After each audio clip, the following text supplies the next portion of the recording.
Azul is a new game published by Plan B Games.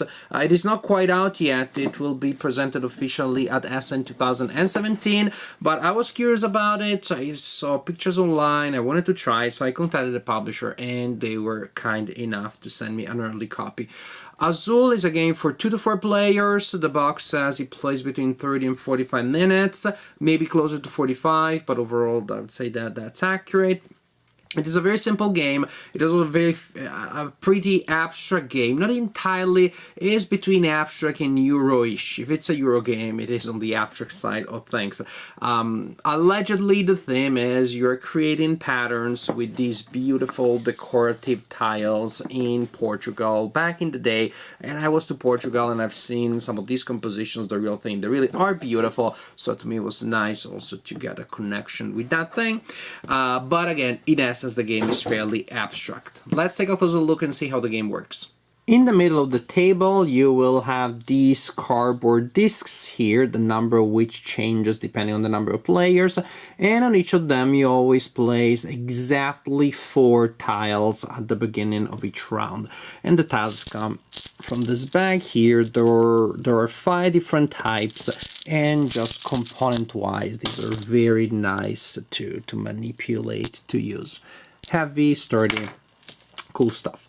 So you will place, again, a circle of discs, 4 tiles on each. Also, you have a first player for each round. The first player holds the first player's marker, and when the first player goes, she places the marker in the middle of the table, in the middle of the circle, and we'll see later why that is important.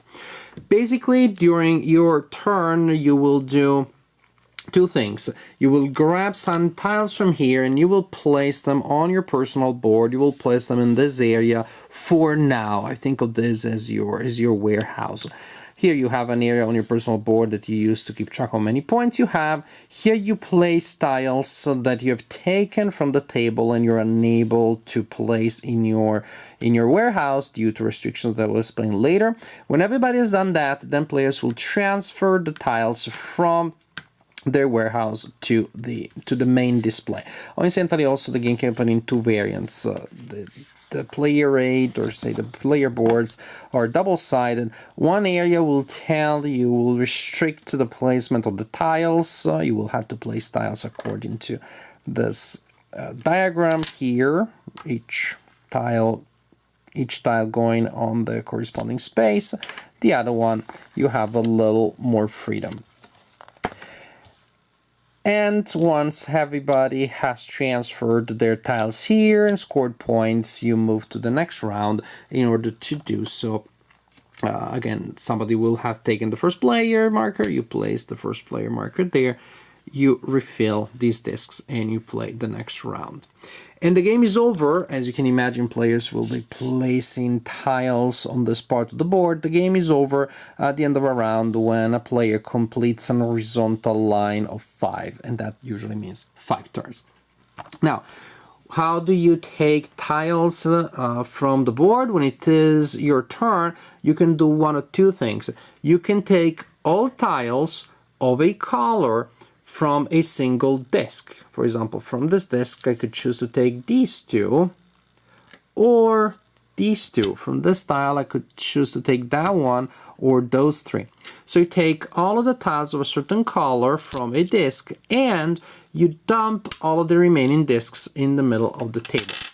And maybe the next player really wants this tile here, so the next player will take this tile here and dump the other ones in the middle of the table. Something that you can do, take all tiles of one color for one of these discs, or take all tiles of one color from the middle of the table. So for example, later this player really wants this disc here, these are dumped here.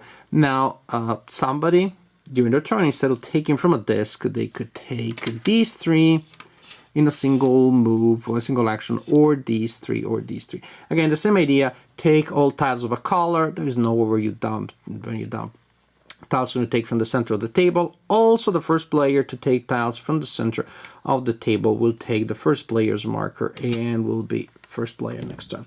So you get your bunch of tiles, and once you grab them from there, it's time to put them in your warehouse.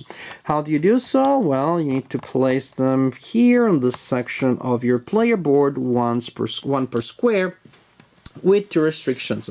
If there is a tile of a certain color on your display already, you cannot place tiles of the same color in the corresponding line. As you can see, each line of the warehouse is an arrow and corresponds to a line on your main display. So this would be utterly illegal. This would be possible because there isn't a tile of that type there. Also, in each line of your warehouse, you can only place tiles of one type. So, for example, this being the case, I'd be in trouble if I end up stuck with tiles like this because there is nowhere where I can fit them. Because this would be illegal. Here I can only place tiles of that type, here only tiles of that type, and so on and so forth. Once you start a line, a row of your warehouse, you're committed, which is particularly tricky for the five space one, because, well, you get committed and then it may take a while before you finish it. Other players see that you're trying to do that and they start taking tiles from the main area, trying to deprive you of the things that you need to complete a line. So at the end of this phase, as I take tiles from the center of the play area, at the end maybe my warehouse will look something like this, or some variant of this. And this phase continues until all of the discs and the center of the table are empty. And at the point, the players will look at this area and move tiles from here to here. Other thing also, if as I'm taking tiles, there are tiles that I cannot legally place in my warehouse or I'm unable to place, then I place them in this other area of my player board, and as you can see, there is a penalty for that. I will lose points. For example, like this, I just lost 4 points, so not cool, not cool. Which also means that sometimes getting a player saddled with 3, 4, 5 tiles of a certain color at the end of a round and tiles that it cannot place can be particularly powerful. So when the central area of the game is depleted of tiles, it's time to transfer tiles here. Technically, it can be done simultaneously. All players can do it at the same time, but this is also where you score, so it's kind of like good just to keep an eye on everybody. Not that your friends will be cheating, but it's possible to make mistakes, so just to make sure that you don't. And also, I like to see other players scoring and getting a sense of where they are and what they're doing and what they're trying to do next. So we do it sequentially, but you could do it simultaneously. For each line that is complete in your warehouse, you take the rightmost tile and you place it in its corresponding space in that line. If lines are not completed, then nothing happens. I ignored this one, I ignored this one. Those 3 were complete, so I did that, and I discard all of the remaining tiles. As I said, this is the time when you score points. How do you do so? If you transfer a tile from here to a certain line, from here to a certain line, and there aren't any tiles around it, that tile is worth a single point. Around it means adjacent orthogonally. Diagonal adjacency doesn't count. So if I'm placing this tile here, there isn't anything adjacent to it diagonally, so this is worth 1 point, and I record that immediately on my scoring area on my board. If I'm placing my tiles adjacent to other tiles, then I score a number of points which is equal to the line, the row or column that I have created or added to. It's very verbose if I show you. If I place this tile here, now I score 4 points. As simple as that, because I add that to this line, and now thanks to the tile that I just placed, I have a line of 4. If later I place this tile here, then that's a column of 5. And if I place a tile here, well, you guessed it, 4 points. It is also entirely possible to add to multiple lines at the same time. If this is the situation, and I place this tile here, then I'm scoring 5 and 3. So that's pretty neat. So you're trying to place tiles as close to each other as possible, forming these lines. Again, it's not just about filling up your warehouse, but then being able to create continuous lines and scoring a lot as the game progresses. So players will score based on the lines that they're adding to. They lose points based on penalties here, and once everybody has recorded their points for the round, you refill the central area, and again, take those, put them here, transfer them there, score, etc, etc, etc. And the game is over, as I said, when a player completes a continuous, uninterrupted horizontal line. Since the top line only has one tile, and this is where you usually place the one odd thing that you don't know where to place, but again, it's better if in so doing you get next to other tiles and you score points. Since it's very easy to fill up that line, usually the game lasts 5 rounds, especially if you play with more than 2 players. It's very likely at least one player will complete this line in 5 rounds. So and it's the right length. I've never read the rules. I thought, but this is too short. I'm not gonna have time to do anything. It's about right. It's about right. If you play right, you'll have time to do a lot. And of course, if you haven't done much, well, maybe your strategy could be strengthened. So the game is over at that point. You have an extra score in there. You score based on some special things. There is a nice player rate here. Each continuous horizontal line gives you 2 points. Each continuous column of 5 tiles gives you 7 points. If you have 5 tiles of a certain type, say 5 all equal, that is 10 points. That is, if on my board I have 5 blues or 5 reds or 5 whatchamacallit, then each such set is 10 victory points. And again, the thing is that you can see far ahead what players are trying to do, and then it will be up to you to try to stop them by denying them the tiles that they need. So this would be neat, but if I can have that one there, boom, then I get 10 points for the set of 5.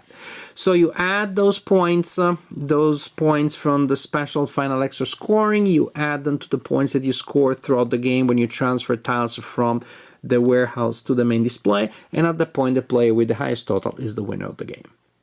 A comparison that probably comes to mind when you play Azul, or especially when you see the game and maybe somebody teaches this to you, is with Sagrada. Heck, even the theme, you're just building beautiful patterns in Western Europe, in the Iberian Peninsula. And of course, it also looks like it's similar because there's a certain number of resources there. In Sagrada, you get those dice and you place them in a composition. In Azul, you're also grabbing tiles. But there are differences between Azul and Sagrada, and are considerable. And I would say the 2 things that emerge is that there is much more thinking in Azul. The strategy is deeper and more complex, while the rules are not much more complex than in Sagrada, and there is a lot more interaction. It is a little bit of a cutthroat game. Who knew that the screw watch factor was going to be there at all, and actually was going to be pretty intense? It's a game where I never attack you. I just get my tiles and I place them on my board in my warehouse to form my composition. How does that affect you? In a big way, because there is such an important element in the game. There's such an important element, which is to get people stuck with tasks that they don't need, and that will prevent them from doing something that they want. On top of that, the added bonus for you is that those tiles, if they cannot place them, go in the area that gives them penalties. This is a big factor. Now, how much control the players have over that depends on the number of players. With 2 players, this can be really tactical, and again, paradoxically very confrontational, because it's obvious that I'm taking that tile, which may not be super important to me, because I'm getting a sense that based on what you need, you'll get stuck with other tiles that you don't want. I would almost say making sure that you worsen the offer for the other players is maybe not as important as getting the best possible offer for yourself, but I don't know, 70-30, 60-40, it is an important element of the game. And so paradoxically, you would see people looking around the table, again, looking at people's boards almost as much as they looked at their own, because they wanted to get a sense of what other people may end up giving them, and what other people may want, and if there are ways of getting in the way with that. What a surprise, a game which you could play in complete silence, where there's never any direct interaction. The indirect interaction is huge, and when you get somebody stuck at the end of a round with 5-6 tiles that they don't need, that is a real crippling blow. So there is a surprising element. With 2 players, that can be very intense, very confrontational. With 4 players, very often you just end up trying to stab the next player in the back, because at that point, if I'm trying to get the player that is pretty much 3 seats from me in turn order, that's going to be very hard for me to do, because somebody else is going to alter the composition of the available tiles by the time my hypothetical target has to go. So you're just looking at the next player and trying to annoy the heck out of everybody. Yes, I noticed that depending on where people are sitting on the table, just try to sit right after somebody who is not that confrontational, and right before somebody who is pretty strong, and you'll get better chances of winning than otherwise. Just know your players the first time. Just play and then see how people react and how much attention they're paying at how to make life miserable for other people. So very interesting interactive element, completely surprising, but in general very nice strategy. Again, the game is completely abstract. I didn't feel that I learned much about tile making and laying industry in Portugal, but the challenges that come here are neat. Also, sometimes I'm suspicious about games where there is a phase where you collect stuff, and that goes on for a while, and then we stop that and we have another phase in which you do something completely different. That doesn't always work. There is a game came out a couple of years ago, I think, by Queen Games, World Monument, which is not bad, but you also have a time where you collect stuff and then you have a completely different phase. I'm always suspicious about those games. Very often they feel disjointed. I prefer a game, I get my stuff and I commit it. I get something and I commit it. I spend a worker, get a resource, that kind of stuff. It feels more fluid. And yet in Azul, it didn't bother me at all. If nothing else, again, because there was so much tactic, there was so much thinking that went into manipulating the offer of available tiles, that I thought that part was exciting. In a certain sense, of course, the part where you quote unquote stop doing that and then you transfer the tiles on your pattern, at that point there are decisions that you're making, goes on autopilot. So although it may take some time, especially if you, like we do, you do it 1 player at a time, it may take a while. It's a break from the other phase, but it's fun, but it's interesting. It's interesting to see whether or not things paid off and people start commenting about what they did, complaining about the player that left them stuck with something that they didn't want. So the 2 parts went well together, more than I expected. That was a very nice and pleasant surprise. However, as you teach the game, if you're teaching it to players that are casual players, not regular players, at the beginning, they may feel a little strange about that, because most games that casual players play have like 1-2 main actions: roll and build a hotel, that kind of stuff. Do this and then do that and done. The fact that you have to explain all of these phases separately, simply again, be aware of that, because I wouldn't say that if I was talking about a complex war game, because to start with, that is not a kind of game that you want to play with casual, occasional players. But this is a game that is easy enough to be played with them, as long as you put in 5 extra minutes, a little bit of effort. You reassure them that the game feels very fluid, very organic once it starts. So definitely it can be a gateway game. Again, just to teach it, it takes a little longer to teach it than Sagrada, because it has more phases. But Azul, the phases go well together. They don't intrude on each other. You had to reset up the offer every time you draw from you draw from the bag and you have to fill up those. I would say it's not the most fun part. It slows down the game a little teeny tiny bit, but not to the point of really being a problem, as people in any case are seeing what's coming out, thinking about their strategy, looking at the people's boards, etc, etc, etc. The length seems about right. I was worried, well, just 5 turns, because pretty much for all intents and purposes 99% of the games will last exactly 5 turns. But somehow that felt about right. I felt that if it was a little longer, it would get a little boring. But it was just perfectly right. When you're building your engine, you're building your pattern, and by the time you're really starting to scroll all the points, the game is over, which is where it should be. Exactly how it should go.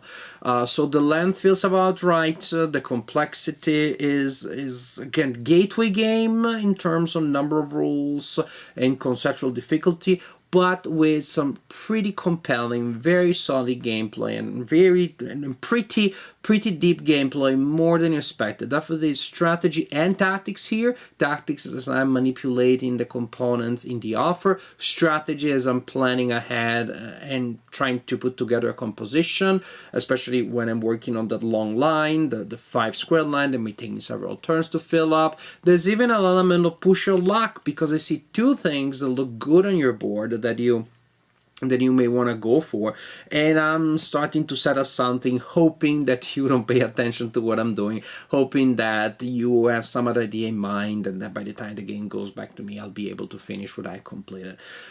There's even that strange element of almost push or luck in a game that basically, once you have assigned the tiles, doesn't really have any luck, but it feels that way.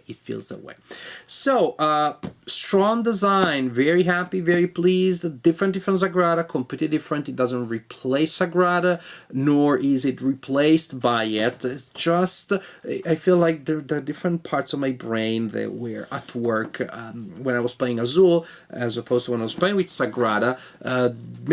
Mechanics that are different enough to result in gameplay which is very much its own. It has its own strong personality. Again, it's a strong design. Components are beautiful, absolutely above average, fun, nice styles. It's fun to manipulate those styles.